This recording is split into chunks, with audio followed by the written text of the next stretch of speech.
Я вот еще слышал, что именно в вашей деревне было обнаружено очень много драгоценных камней, монет, то есть часто находили клады.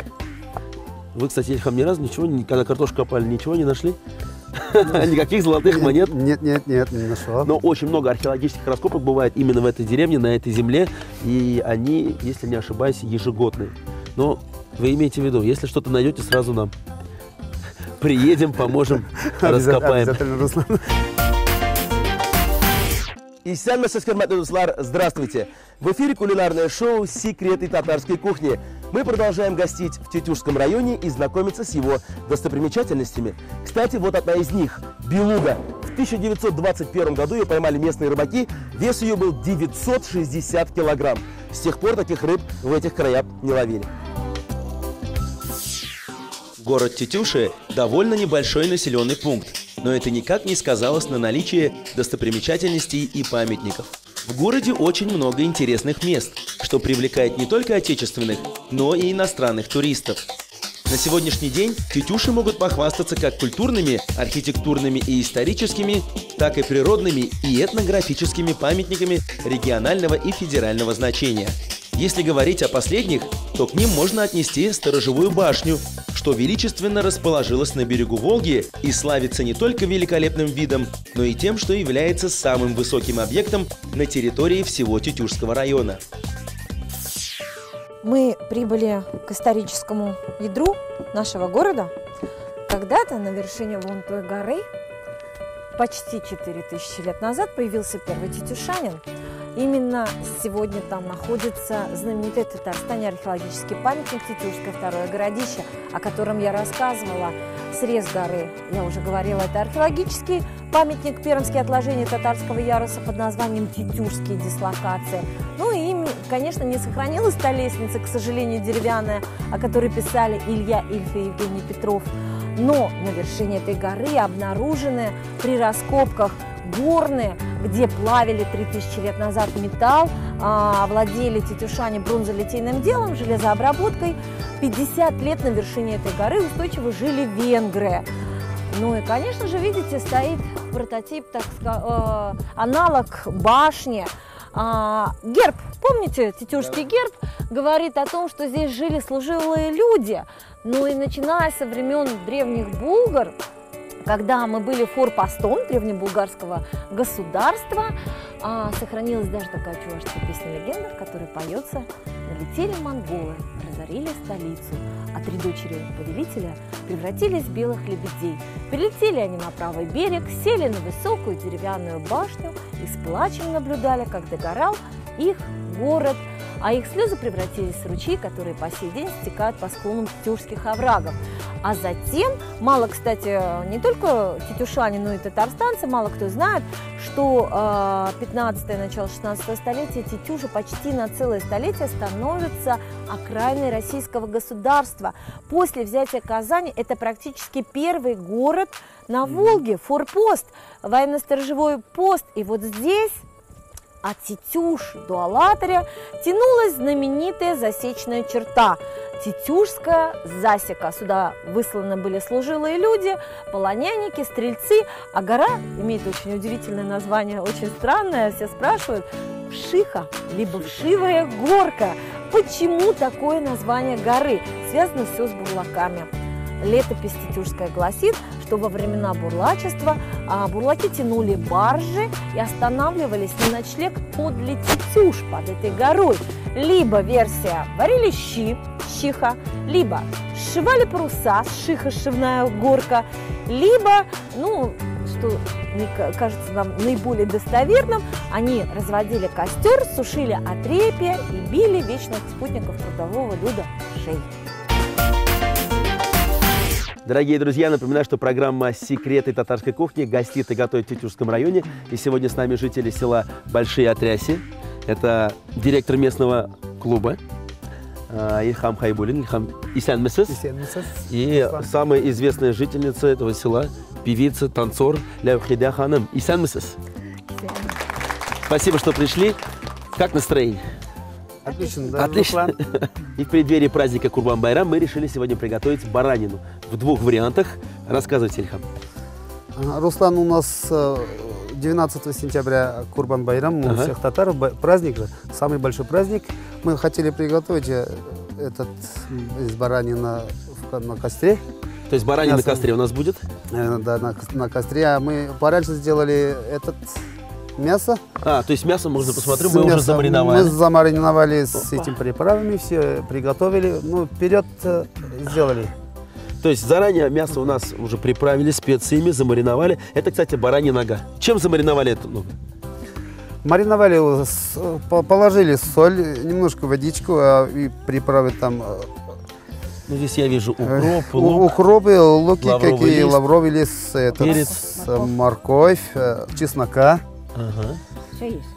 Ну, все замариновали, вот на сутку положив в пакет, положили и в В холодильник. пакете 24 часа и в холодильнике. Так вкуснее и мягче будет. И вкуснее Так, будет, отлично. получается. Ну, мы ее будем готовить на костре, она На уже у нас костре будет, готова. да, это готово будет. Так, а здесь что?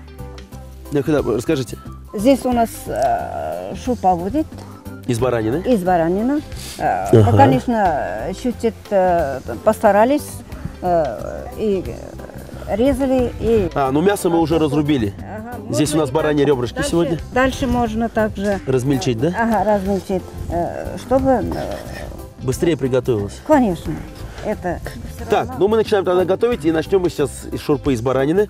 Я думаю, Вот Ильхам, вы пока порежьте картошку. Мы картошку порежем. Пока наши гости начинают готовить, вы заметили, я сегодня буду наблюдателем. Есть у меня вопрос. Во-первых, село Большая Отрясье – это очень известное село. Более 1500 лет назад там уже были первые поселения, если не ошибаюсь. Да, вот расскажите немножко о вашем селе. Да, Руслан, у нас деревня, очень древняя деревня. Есть у нас кладбище старые из Галяржира.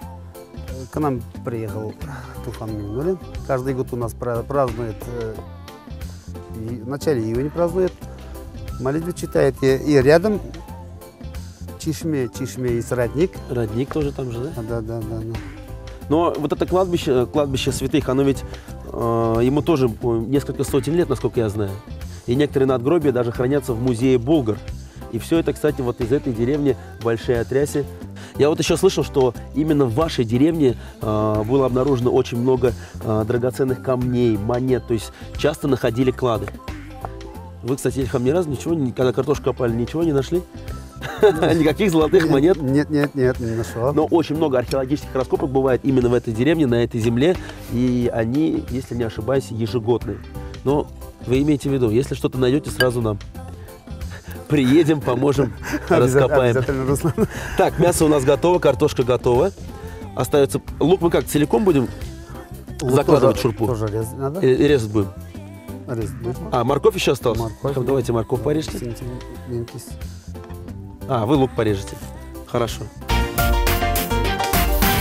А сейчас от древних времен перейдем к нынешним. Чем сейчас живет деревня Большая Отрясье? Хидапа, расскажите. Деревня сейчас мало людей, около 300 Около 300, да. осталось. Ага. Но дружно, интересно живем. У нас есть ансамбль, 11-й год уже началось. Уже 11 лет ансамблю? Ага. Как называется? Казал Миляш. Ага. Вот мы ходим В таких красивых национальных в костюмах. костюмах. У нас только что еще новую Одежду? одежду нам дали, подарили. То есть председатель колхоза подарил нам платье такое хорошее. А вы где выступаете? Вот только в деревне или по Татарстану тоже ездите? Не в Татарстане, но в районе, в Тетюшевском районе и в Апастовском районе. Там ходим. В Буинском районе В Буинском тоже. районе. Туда ездили. Сейчас на Балкаш ездили. И нынче должны были с хором Балкаш ездить. Сколько человек в ансамбле-то у вас? 11. 11 лет ансамблю, 11 человек. Самый главный поклонник Ильхам Абы. Ильхам, вы сами вот поете, выступаете, играете на инструментах? На инструментах не умею играть, а так-то пою. Может, для наших зрителей исполните песню вот прямо сейчас? Как раз потом мы уже пойдем к костру, у нас все готово. Отрывок какой-нибудь. Былбыл десең былбылlardan матуррақсыз, йылдыз десек йылдызлардан балқуырақсыз, езігізде қияш болып нұрлар қиына, нұрлар болып тілек ябай әшлік туйына. Парақ қыштай қағынып зәңгер күллерде, ясын ұзақ йыллар сізге парлап езерге, жетігіз кеміш шалтыныға тойлар уздырып, парақ қышлар шикелі бәқітлі болып. Бекзор Рахмет. Бек Матур. Отличная была песня, ну а мы сейчас идем к костру и будем закладывать все в казан. Так. Открываем крышечку.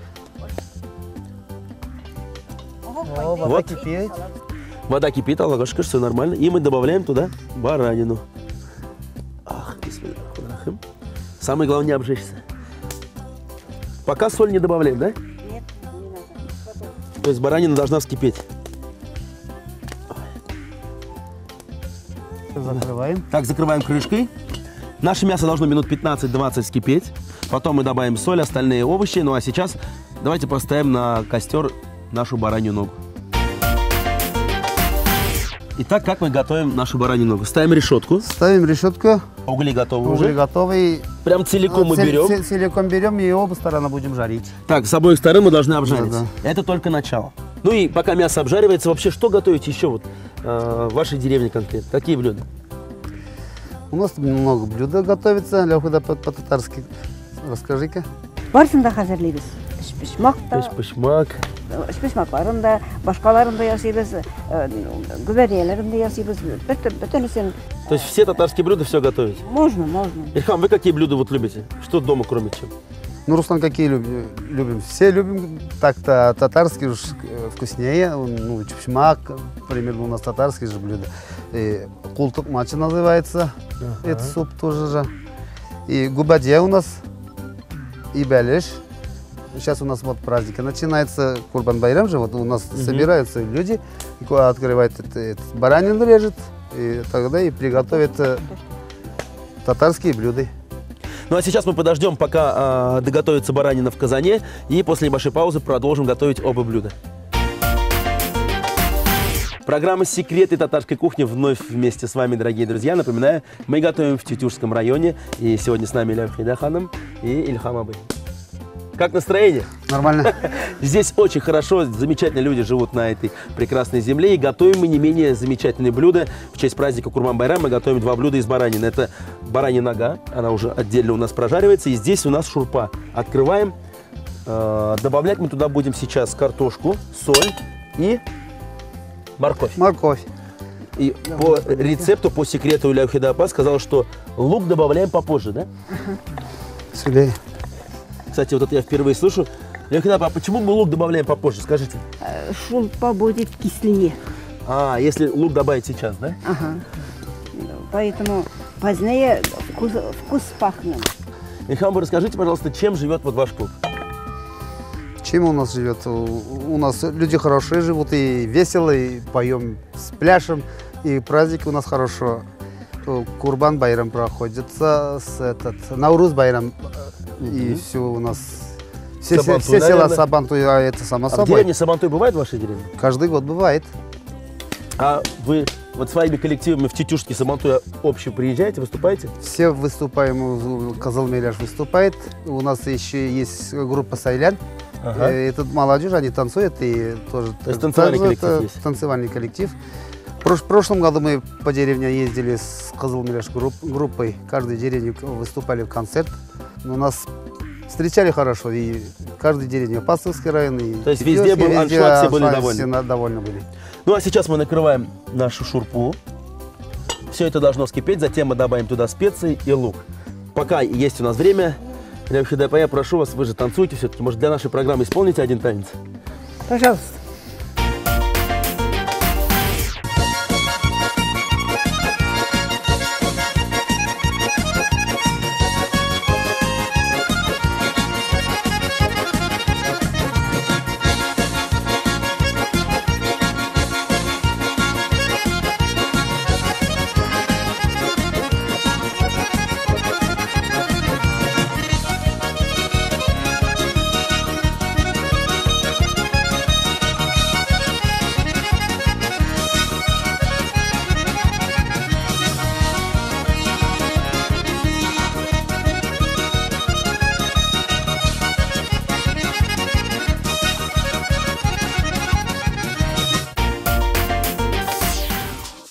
Баранина на костре. Баранью ногу заранее отделили от кости. Нашпиговали чесноком, луком и морковью. Натерли специями и мариновали сутки в холодильнике. Далее мясо выложили на решетку и обжаривали до готовности, периодически переворачивая. Ну и сейчас последний штрих у нас приготовление шурпы. Открываем, пожалуйста. Мы добавляем лук, специи, лавровый лист. Давайте, как красиво все кипит. Природа же. Все приготовленное на костре, на природе всегда бывает вкусно. Да. Так, Лехида, поаккуратнее, платье свое красивое не прожгите. И добавляем перец горошком. Все это перемешиваем. Ага. И на минут 10 закрываем. И у нас будет шурпа готова. Мы сегодня готовим в очень красивом месте. Это усадьба Молоствовых. И пока у нас есть время, я предлагаю прогуляться и осмотреть территорию. Усадьба Молоствовых находится в чудесном месте, где воедино сплелись природные силы и силы человека, создав удивительную сказку под названием «Долгая поляна». Деревня основана в 18 веке и принадлежала помещикам из рода Молоствовых. Расцвет имения связан с последними хозяевами – Владимиром Германовичем и Елизаветой Владимировной. Владимир Германович приобрел усадьбу в 1903 году у своих родственников и занялся обустройством хозяйства. В 1904-1907 годах было построено нынешнее здание усадьбы. А сейчас давайте пройдем в эту усадьбу и посмотрим, что же время сохранило для нас в этом доме. Вот мы проходим в родные двери этого дома. Нас встречает гостиная. Вот перед вами портрет хозяйки этого дома Елизаветы Владимировны Молоствовой. Посмотрите, как на вас внимательно смотрит. И именно здесь у нас исполняются романсы, стихи, которым было написано этой умной и обаятельнейшей женщиной.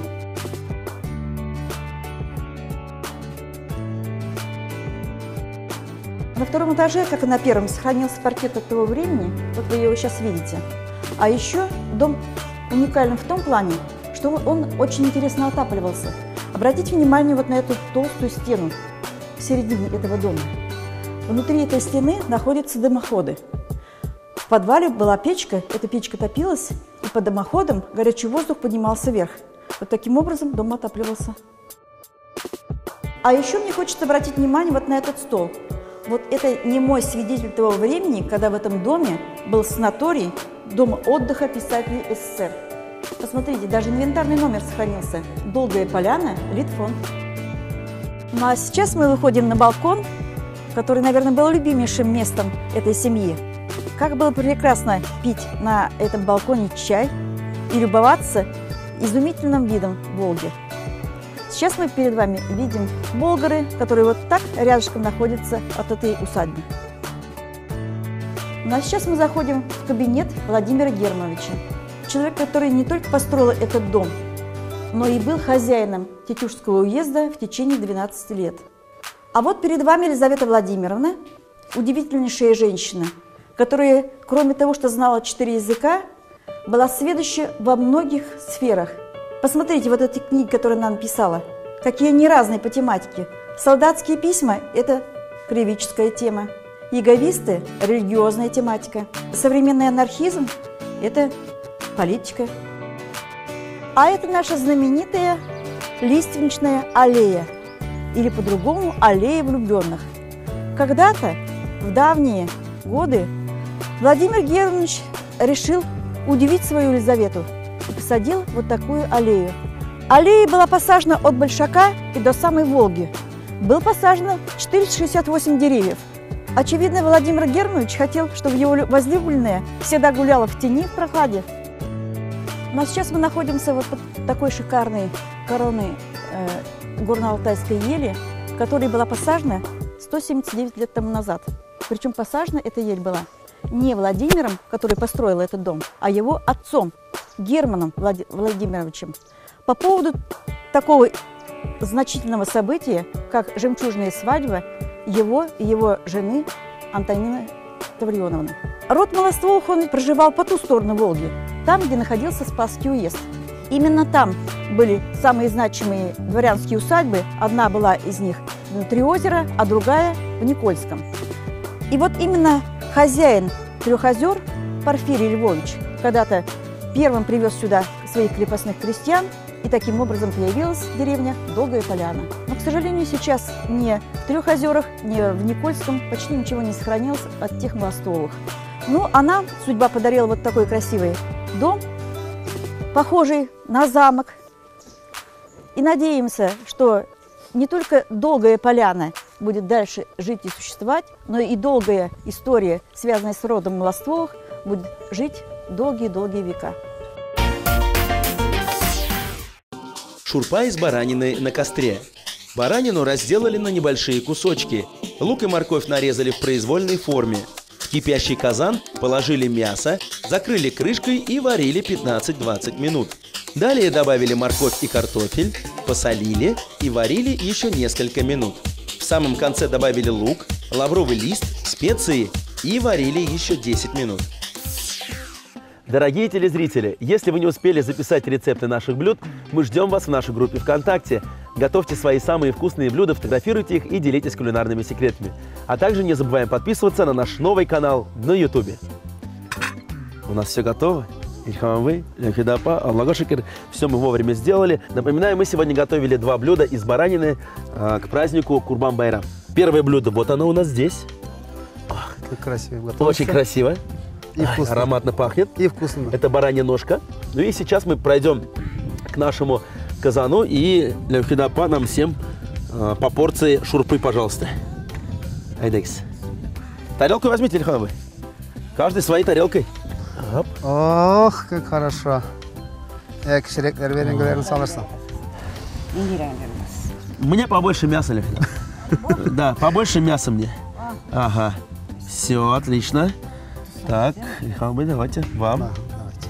Очень красивый прозрачный бульон получился. Вот так и должно быть всегда. Так, себе чуть-чуть. Все, хватит. Ага. Да, себе чуть-чуть, да, нам побольше, а вам чуть-чуть. Пойдемте. Все у нас готово для того, чтобы пробовать. Еще я, Левхидапа, вижу зеленый лук у вас, да? Ага. Добавляем? Давай. Но я предлагаю, пусть шурпа немножечко остынет, и мы еще одну красивую песню послушаем в исполнении Ильхама, если вы не против.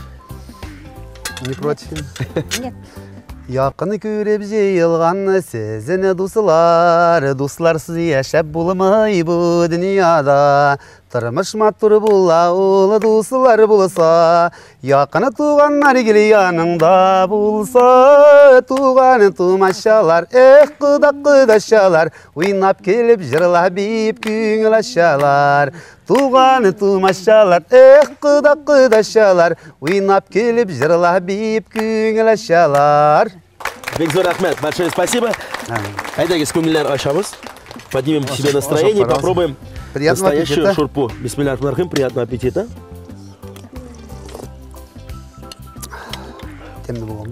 Вкусно. Очень вкусно. Настоящий бульон. Такой вот прозрачный. Очень вкусно получился. Это татарское блюдо. Левхидапа, молодец. Спасибо тебе большое. Вам-то понравилось? Мне понравилось. И еще, что у меня друзья.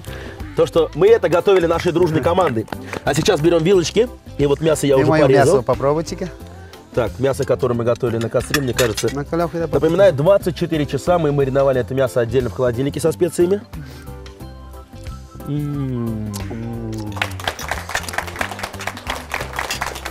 Вкусно. Оба блюда у нас получились очень вкусными. За это вам большое спасибо, Бекзор Ахмед. Друзья, обязательно попробуйте приготовить эти блюда к празднику Курбан-Байрам, и ваши гости будут вам благодарны. Спасибо вам большое. Приезжайте к нам в гости в Атряси, Большие Атряси. Ждем. Левхидапа, вы-то в гости приглашаете? Обязательно. Ждем вас. Бекзор Ахмед, большое спасибо, что вы были сегодня с нами, готовили для нас. Еще раз мы поздравляем всех мусульман с праздником Курбан-Байрам.